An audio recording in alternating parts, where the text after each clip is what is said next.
Welcome to the Afghan Eye YouTube channel. If this is your first visit, make sure to subscribe and press the notification bell so that you won't miss any of our new videos. Assalamu alaikum. Welcome to episode 6 of season 2 of the Afghan Eye podcast.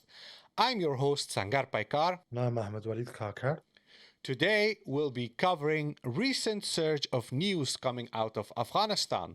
The Afghan embassy in Uzbekistan has been handed over to the Taliban, and a UN conference in Doha attended by the Taliban is currently being planned.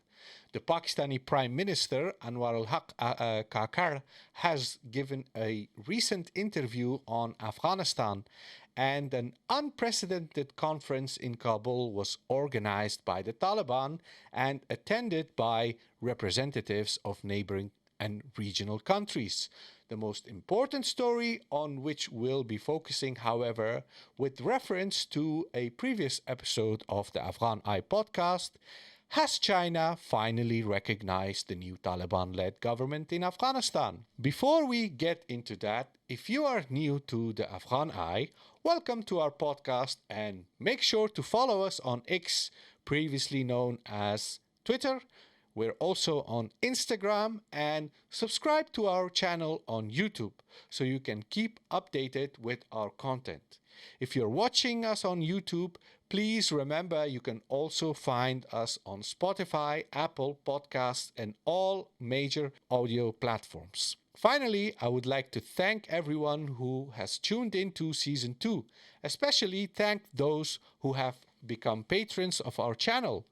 The ongoing Israeli massacre in Gaza has demonstrated once again that we cannot rely on mainstream media to tell our stories.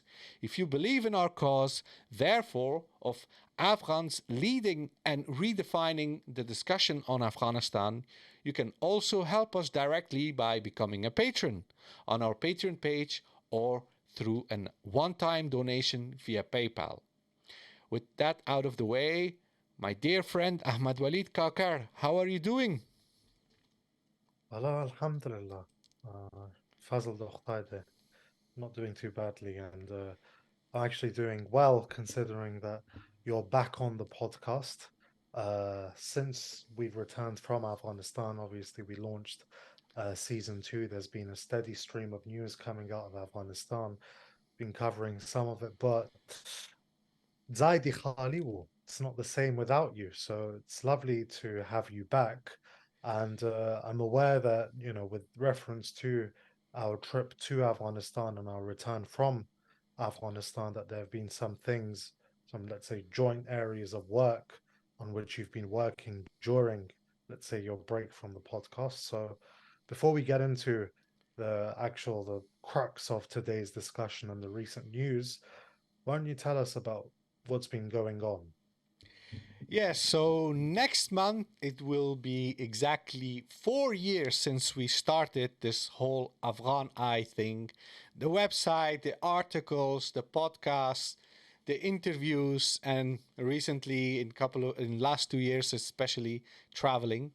However, the big and the major pivot for us as a independent platform was to pivot into producing documentaries. And we initially started that last year. You traveled across the south.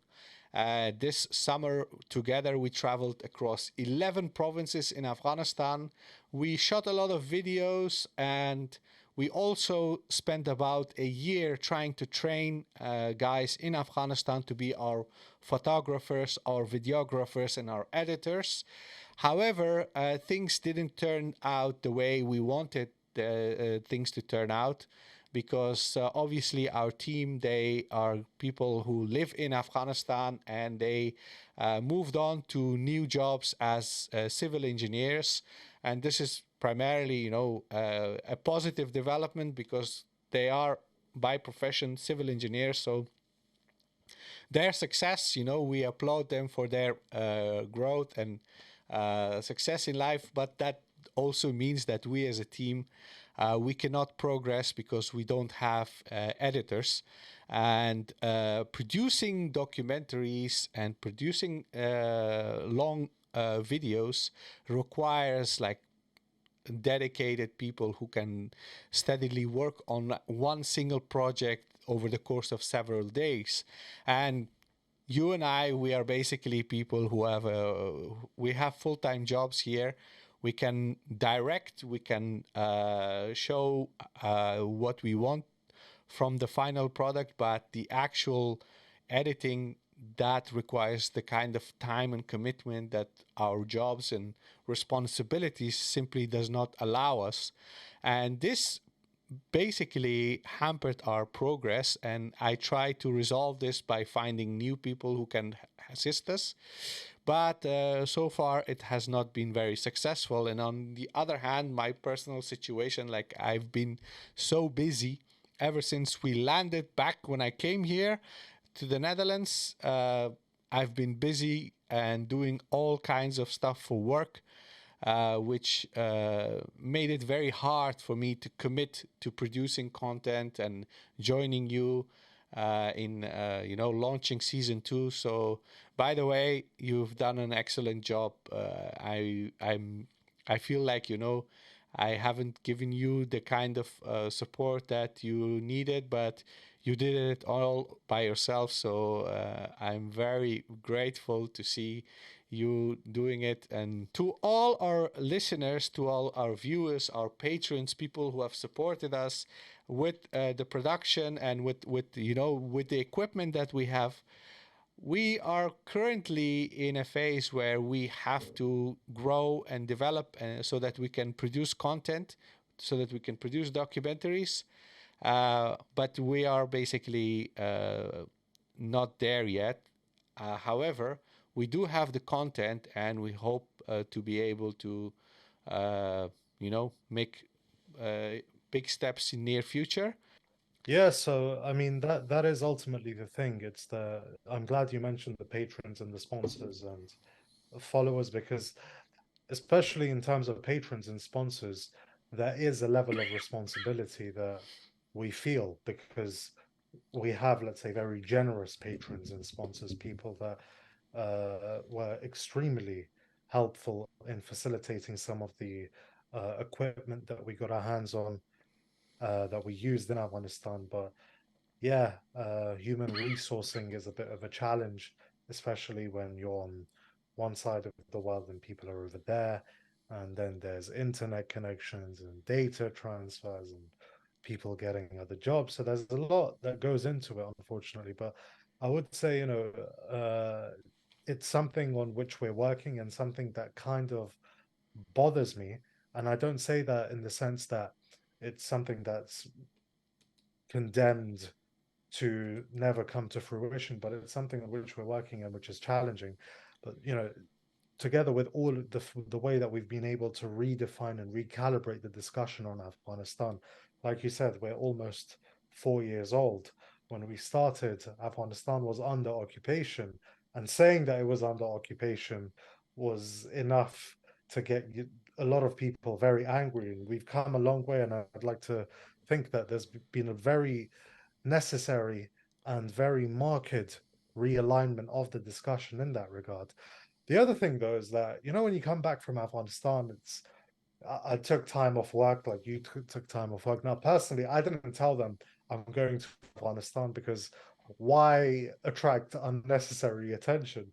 So you come back after like a month and like, oh, did you enjoy yourself, relax? And I was just there like, yeah, I did. But in reality, when you come back you need another holiday to actually just relax.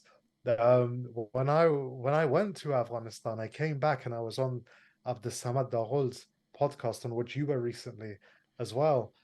And it was shortly after I came back, and my English was terrible. It was horrific. I kept stuttering for weeks. I couldn't write properly. Bearing in mind that I'm born and bred here, went to school. English is, you could say, my mother tongue. I was stuttering. I could barely formulate sentences. And then by the time my English recuperated and recovered, I could barely speak Pashto and Dari. I was stuttering in that as well. So maybe, this is just me. I listen to the Huberman Lab podcast, and there's a lot of sort of like maybe there are different areas of the brain that go into activity or overactivity. But yeah, the long story is that when you come back from Afghanistan, there's you feel a recalibration even mentally. Yeah. So I totally understand you when you say, coming back to resume life can be extremely challenging. Yes, and but all those challenges will not discourage us from continuing on this journey, and eventually we will produce documentaries, and we will publish them, and we will travel even more and then do more documentaries, and hopefully our team can grow. We can attract more people who can join the Afghan Eye as writers, as researchers, as podcasters, as editors, videographers, whatnot. You know, you, me, a few other friends who have been assisting us over the course of the last 4 years. We are sort of a family, and then we have this huge community of our listeners, viewers, readers, our patrons, people who have financially supported the Afghan Eye. Like, we have now this community, this movement, people who are invested in this cause, and this keeps us all motivated to continue and grow as a community and produce content, but also, contribute in other ways to Afghanistan and Afghan people, whether they're in Afghanistan or other parts of the world. So, از عمق قلبم. yes, from the depth of our heart, we do this with passion and commitment. So, with that out of the way, let's discuss the major stories, major developments of the last couple of days, maybe even weeks. So, first of all, major development, Uzbekistan, a neighboring country of Afghanistan. Uh, there, we heard that the Afghan embassy is handed over to, or someone who represents the current government in Afghanistan. Maybe you can elaborate on that, please. Yeah, sure. So essentially, these are a couple of, this is the most recent development. So we've had an embassy in the Uzbek capital, Tashkent, handed over to the Taliban, or the Taliban have assumed control of it. Now, the gentleman leading the embassy now is Maghfur Shahab or Abdul Maghfurullah. Ghafur. Maghfurullah.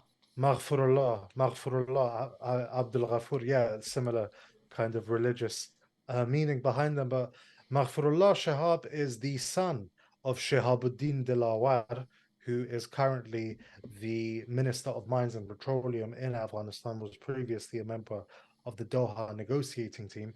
And that story happened, I believe, on Sunday, which was the 5th of the 4th of February.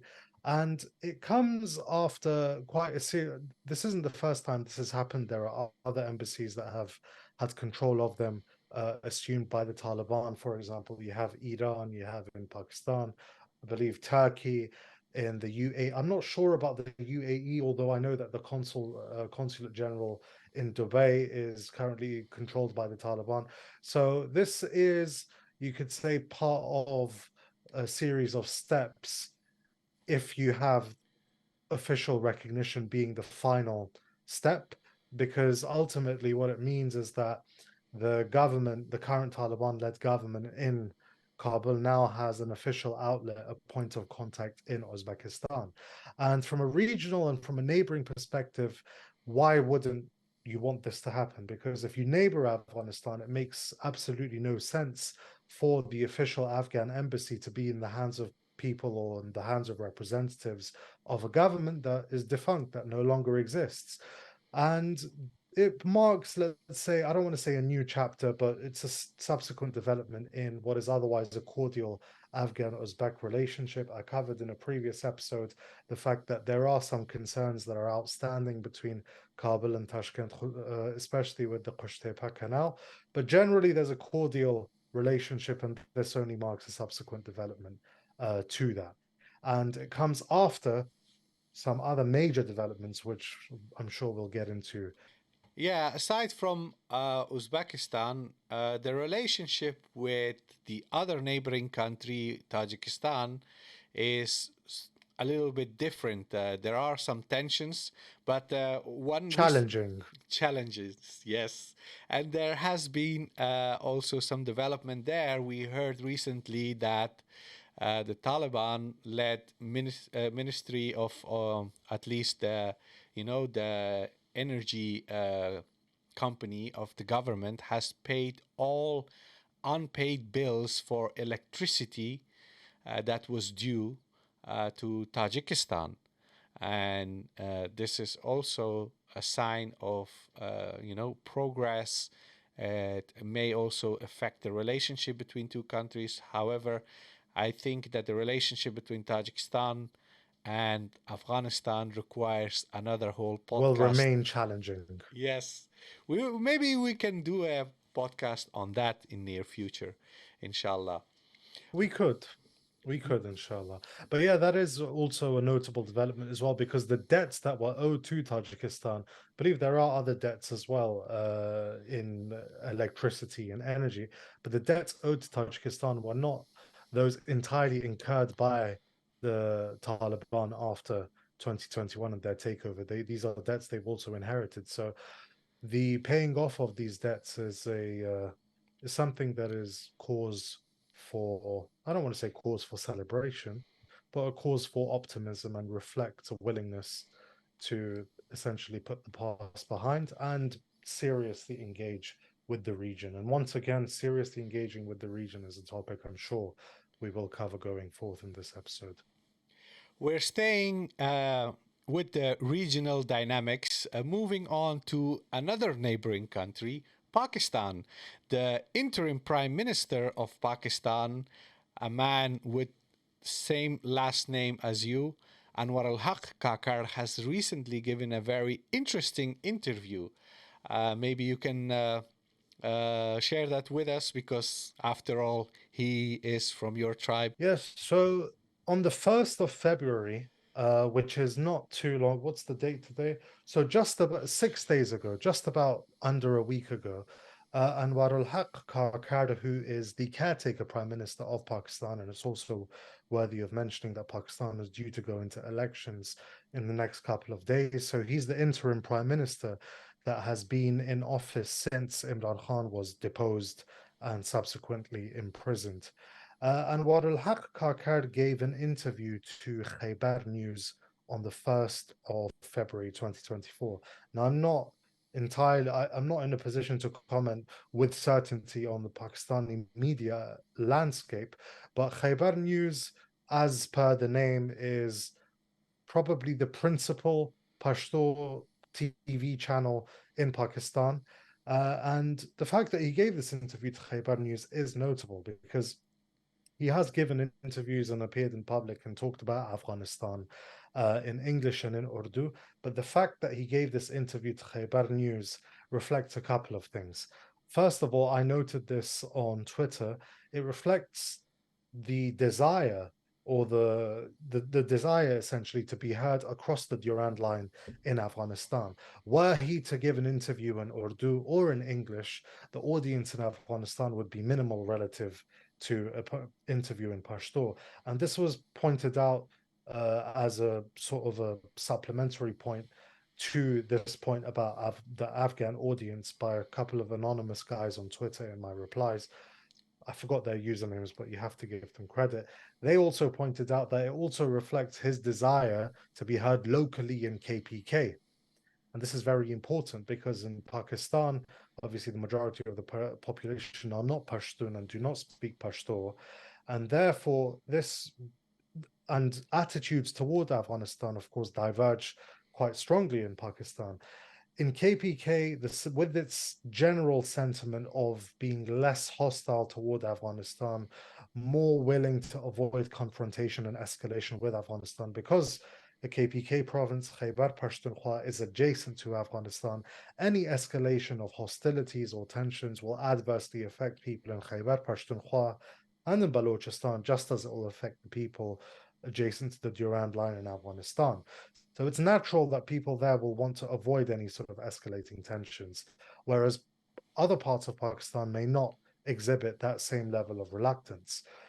Thirdly, it comes after a series of belligerent statements made by Pakistani officials, including what many consider to be the actual shot caller in the country, which is the chief of the army staff, General Asim Munir, who in previous weeks said along the lines that for the safety and security of a single Pakistani, all of Afghanistan can be damned.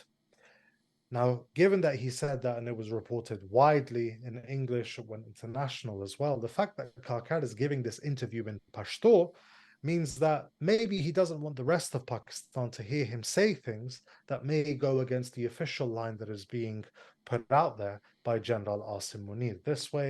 This is a way of, if you will, catering to an Afghan audience, catering to a KPK or a Pashtun audience within Pakistan, and minimizing the risk of appearing to the rest of the country that he's gone and not towed the line with regard to belligerent statements on Afghanistan. Now, with all of those, that is one point that has three separate subpoints. What did Anwar ul-Haq Kakar say in this interview?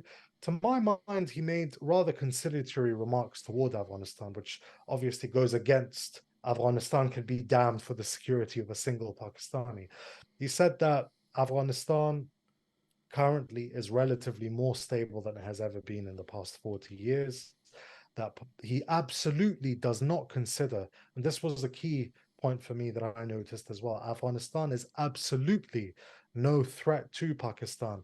That wasn't said in a sort of a patronizing way, but it was more so that from the Afghan people or from Afghanistan, there is no threat towards Pakistan, that he wants to see relations improve between the two countries, that Afghanistan is relatively better. He also pointed out some points on the ethnic inclusivity element that have been raised by other countries or by media organizations. And he said, you know, the Taliban's approach to ethnic inclusivity has just been promoting ethnically Farsiwan, Uzbek, and Hazara Taliban. So there's no political inclusivity, and that he's not in a position to stipulate as a condition that the Taliban meet any sort of criteria for government.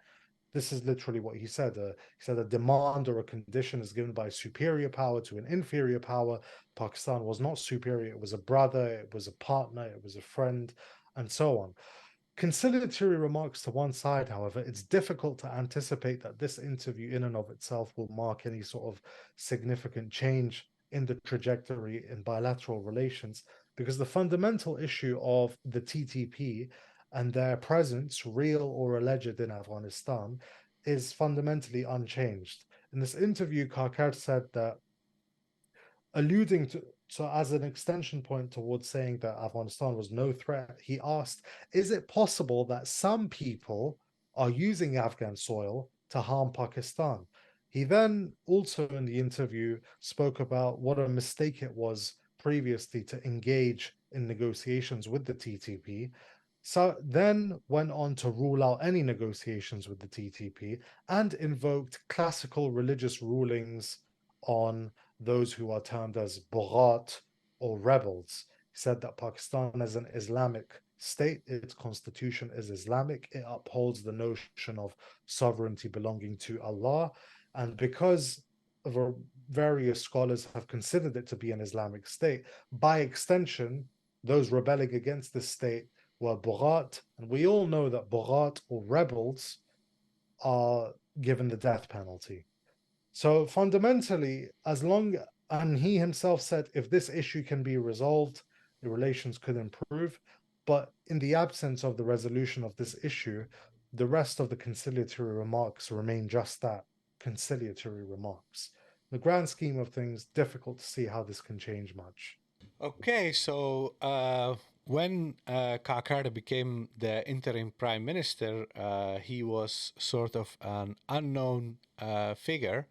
But now that we get to hear more of him, he does seem to have the kind of leadership qualities that is required for someone to be, a prime minister of a country. Very impressive, and maybe it's due to his last name. That could be an explanation. But anyways, I think, that Or maybe the fact that he follows me on Twitter. Exactly. He follows you, and said a few I think he follows you interesting. too, actually. Yes, he does actually. He follows me as well. So yeah. So in case you're listening, Assalamu alaikum, Mr. Prime Minister. Hope you're doing well. But An avid, but just from that, we can gauge that he does observe the Afghan media sphere and he does pay attention, right? yeah, That in and of itself is telling. yeah. And since the Prime Minister is listening, maybe I should say something to Mr. Kakar. Obviously, Anwar ul-Haq Kakar. You see, the current relationship between Afghanistan and Pakistan makes me think of a lecture of Maulana Bijligar. To those of you who don't know Bijligar, Maulana, he was a very famous preacher in Afghanistan and Pakistan. And in one of his lectures, he told his audience to not buy televisions, because if they buy a TV set at home and they turn it on in the evening and watch it with their wives, they will be watching those big muscled American wrestlers. And if their wives watch those men, the wife obviously will think, well, this is what a real man's supposed to look like, not like you. And now, right now, if we look at the situation in Pakistan, we know that the Pakistani military is running the country, and the Pakistani military for a number of years selectively helped the Taliban, and now the Taliban are running the show in Afghanistan, and they espouse values and ideas that are quite popular among a significant part of the Pakistani, people, especially in the most conservative regions of Pakistan. And those people, they're looking at the Taliban, and then they look at the Pakistani military, and they say, "Those are real men. What are you?" So I can उस तरफ understand. देखो. उसको देखो तुझको खुद को देखो.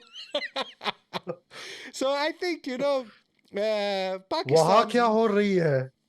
Yeah, I think that Pakistan is going through a rough patch right now, especially because things aren't working out really well for Pakistan, which is very sad. But at the same time, Afghanistan moving towards some kind of stability, and there is some kind of development in Afghanistan.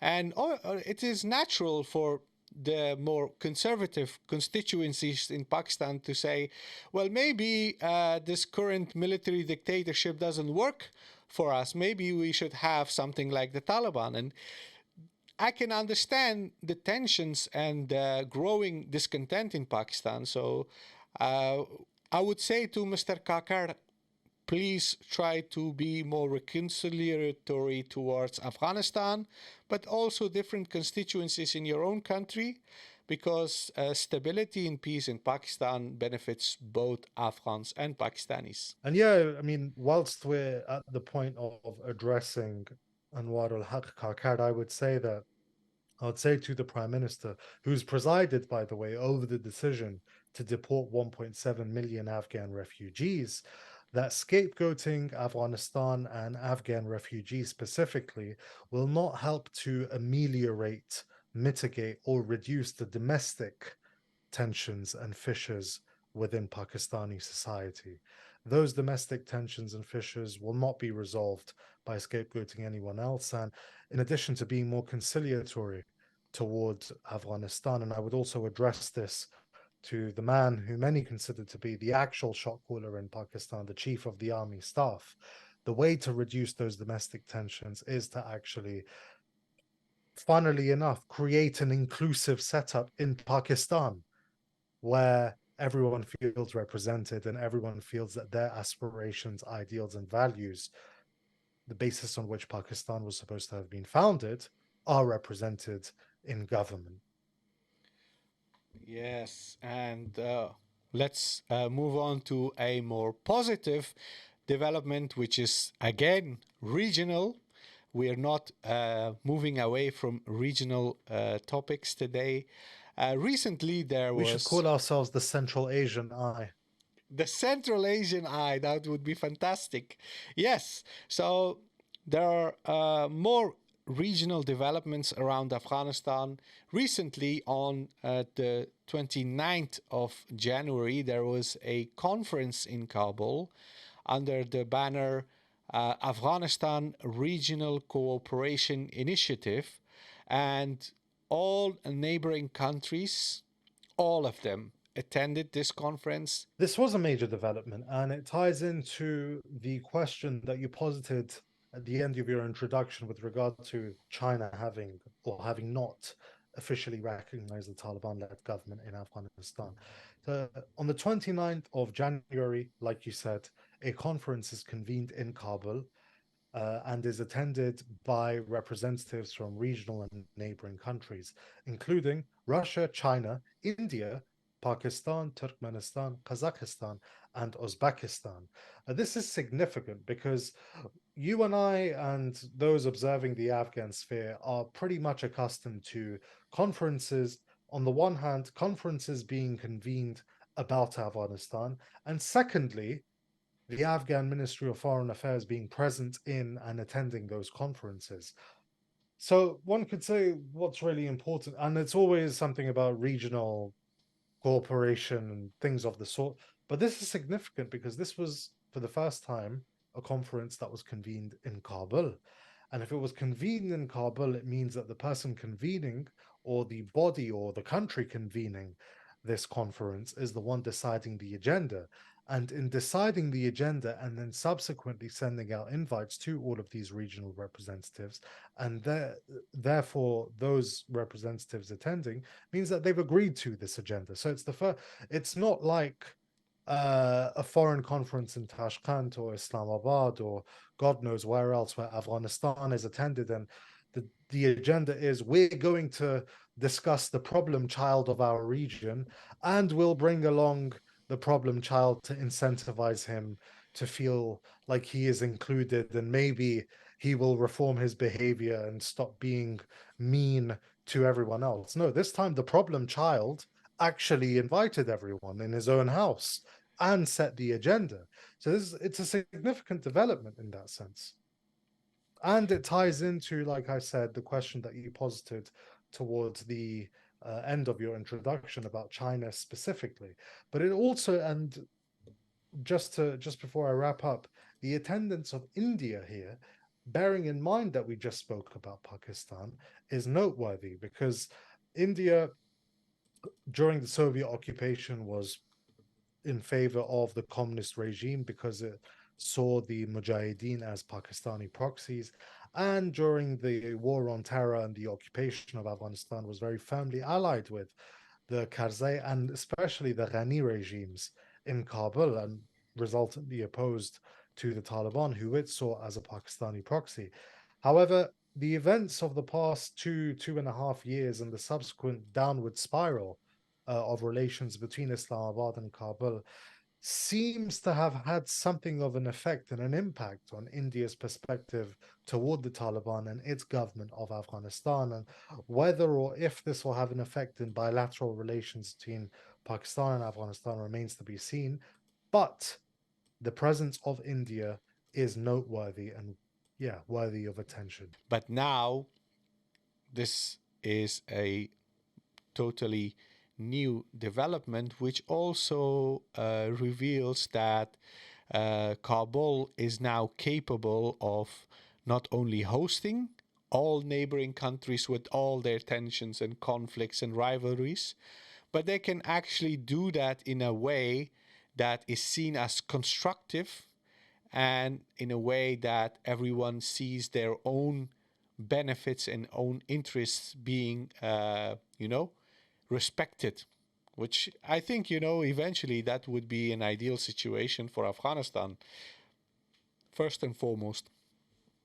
Definitely. And yes, it marks the handover of the embassy in Uzbekistan to the Taliban followed this conference as well. So this conference shouldn't be viewed in isolation, but it has had subsequent developments and iterations.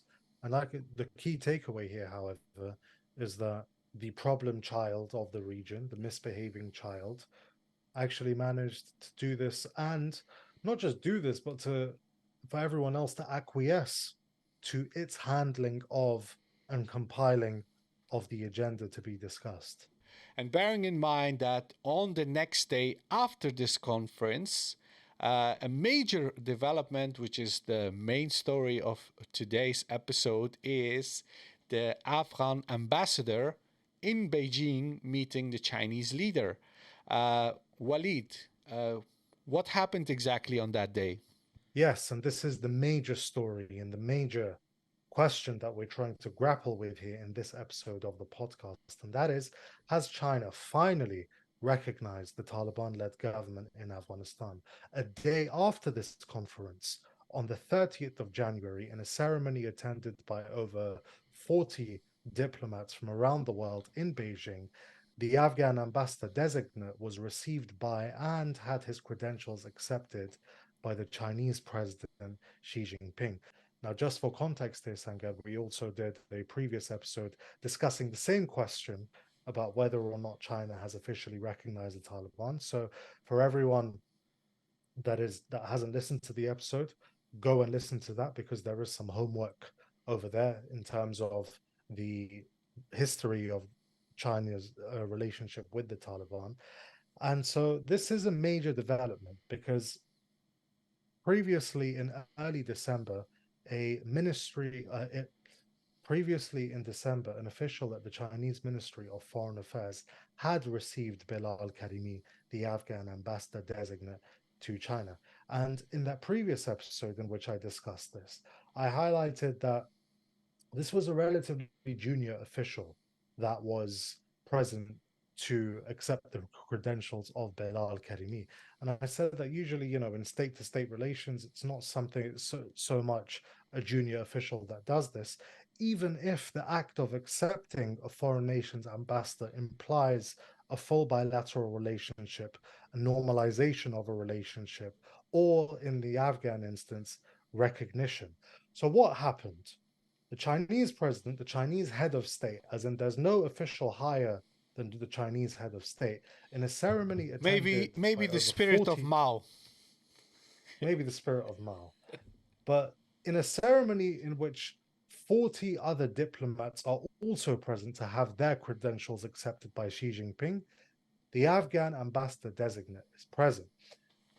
Now, I've been reading some of the commentary and the analysis here, and some people have been saying, well, there were 40 other countries there. What makes this so special for Afghanistan, the Taliban specifically? That is exactly the point. It's the fact that the Taliban or Afghanistan are not being treated special here. Their ambassador is being received together with 39 or 40 plus other ambassadors. The other 40 or so ambassadors do not represent countries whose governments are not recognized officially. They are countries with whom China has normal bilateral relations, right?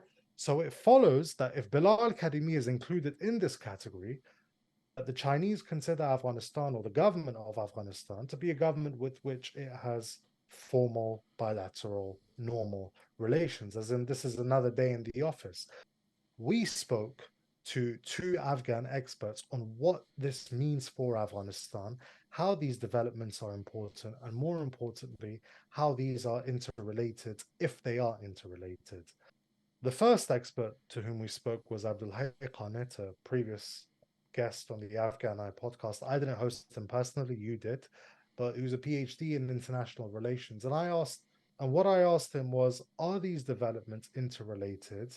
Are they important? More importantly, how and what do they mean for Afghanistan?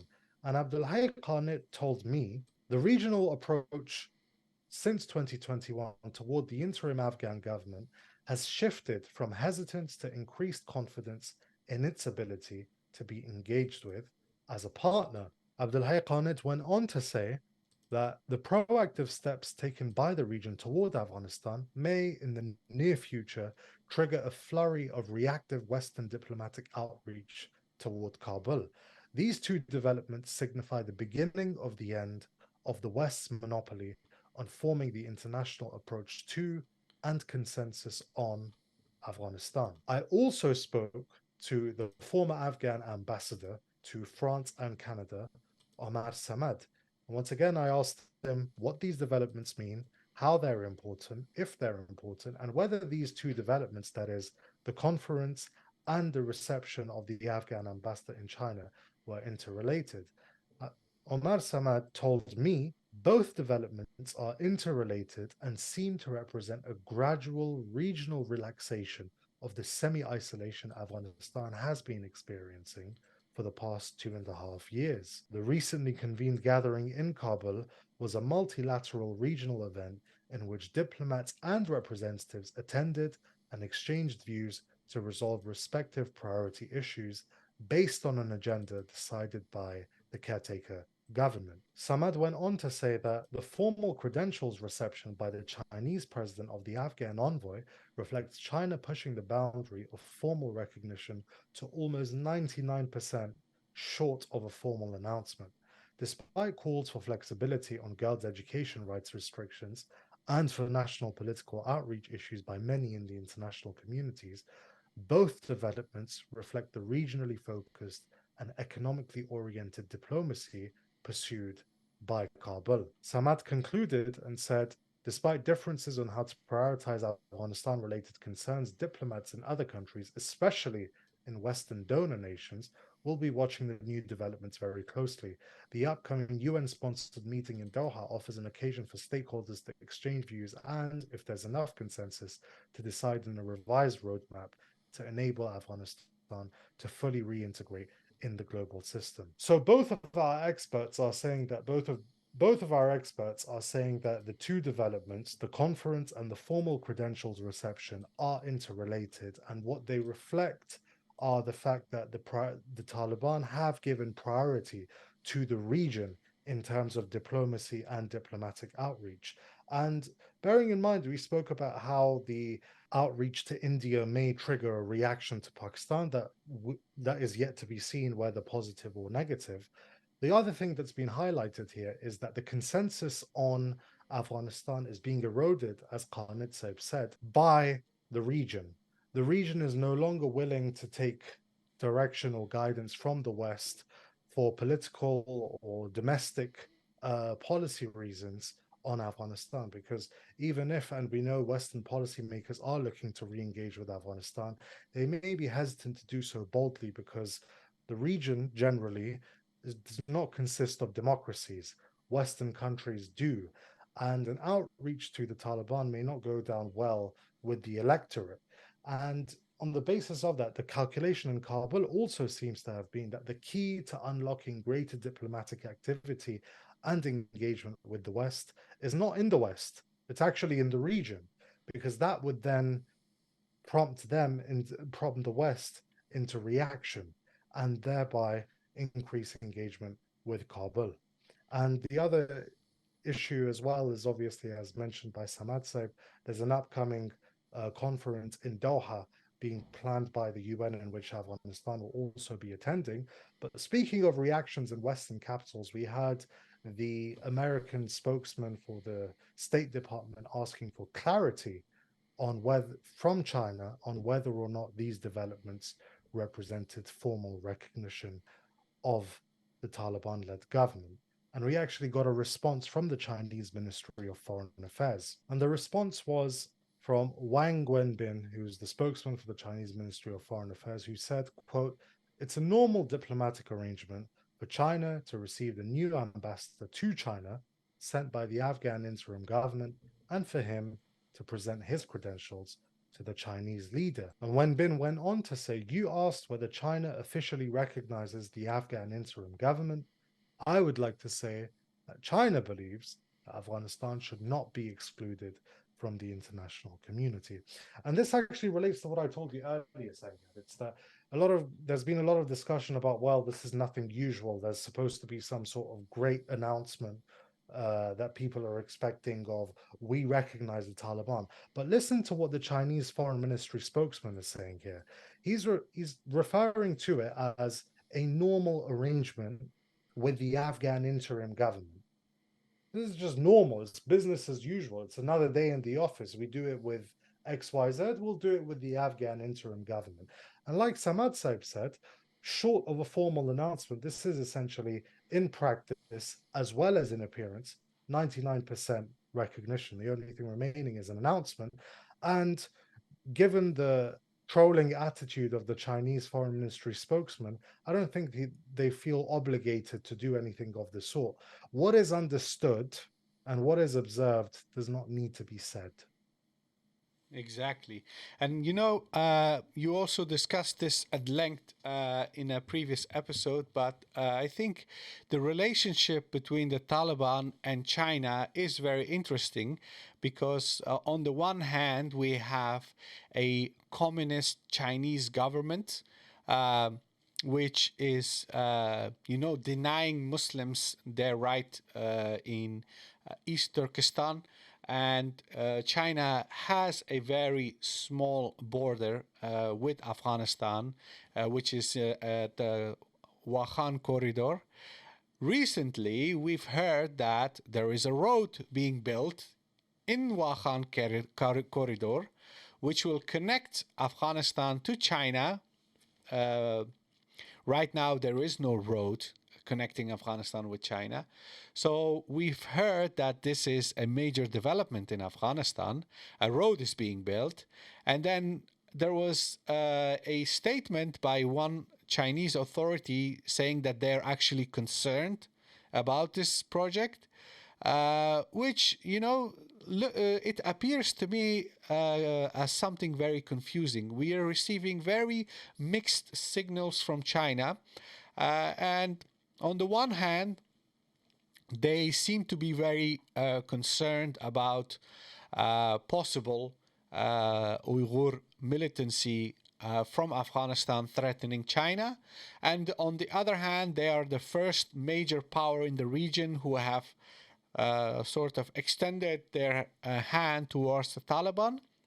And at the same time, we see Chinese investors and businessmen coming to Kabul and visiting other parts of the country, but then a Chinese official expressing concerns regarding the construction of a road in that region. How would you characterize this situation now? I'd say that the relationship between the Afghan interim government and China, as well as with the region, is still in the process of evolution. And it may, on the topic of Uyghur separatists in Afghanistan, real or alleged, it makes sense that if you view that presence to be a given and you take it for granted, if you are of that opinion, then it makes total sense to be concerned, because if if lorries of products can travel through this road connecting Afghanistan and China, other things can travel too. So, I'm not, as well as you, privy to intelligence on whether this separatism allegation has some substance to it or not. But ultimately, I feel that there's a pragmatic and a realist wing in both Beijing and in Kabul. In Kabul, understanding that due to regional and international dynamics, that you can't alleviate yourself of the need to have relations with actors like China, major actors, superpowers even. And on the Chinese side, there's also an understanding that due to various religious concerns, due to political factors, the Afghan interim government cannot go, as for example, other Muslim countries have done, Pakistan and some of the Gulf countries amongst them, and condemn Uyghur separatism, real or alleged. So I think what the trajectory of the relationship between the two is being driven by those pragmatic wings. And that's why you're seeing some sort of flourishing in the relationship. Whereas in both camps, there will be naysayers and they'll continue to be there. Yes, and on that note, I would like to wrap this episode up by saying that, well, the next couple of weeks are going to be very interesting. First, we have the Pakistani elections coming up very soon. Pakistan is going through a very difficult phase, and this election is very significant. We will be watching this as Afghan observers and we will be commenting on that. Any other major developments that you think needs our coverage? I think the Pakistani election, you know what? Let's put it to a Twitter poll. Yes, yes. Do you want an episode of us covering the Pakistani elections as and when it applies to Afghanistan? What will the effects of this election be with regard to Pakistan's relationship to Afghanistan, assuming that there will be an effect or a change? We'll put it to a Twitter poll right after we're done recording. All right. Okay. And on that note, thank you all for tuning in and listening to episode 6 of season 2 of the Afghan Eye podcast. If you like our content and if you like to support us, please make sure to visit our PayPal page to make a one-time donation, or if you like to become a patron, please visit our Patreon page.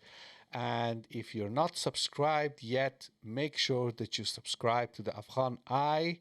If you're listening to our podcast on Spotify or Apple Podcasts, make sure to leave a review. That will help us a lot. And if you're on Twitter, or currently known as X, and on Instagram, make sure to follow us. Thank you all for tuning in, and until next time, take care of yourself and each other. Assalamu alaikum wa rahmatullahi wa barakatuh. Wa alaikum assalam. And as a final departing note, I would advise every Pashto speaking or listening, every Pashto reader or listener, to please benefit from the lectures of Maulana Bijligar. All right. Okay. Assalamu Assalamu alaikum wa alaikum. rahmatullah.